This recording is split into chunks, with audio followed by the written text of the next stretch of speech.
Dandruff. Introduction. Does dandruff only affect babies?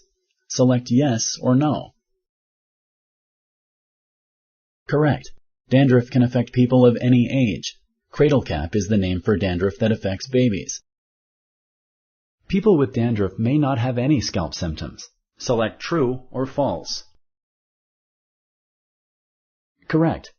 Many people with dandruff don't have an oily, red, or flaky scalp.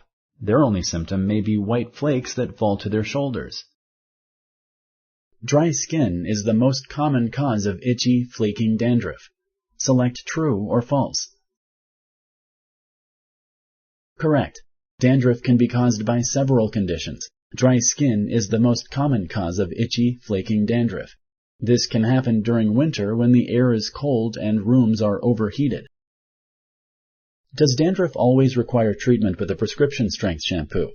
Select yes or no. Correct. Certain people may need a prescription strength shampoo or treatment with a steroid lotion. These are often tried after regular shampoo and over-the-counter dandruff shampoos. Thank you for using Explain.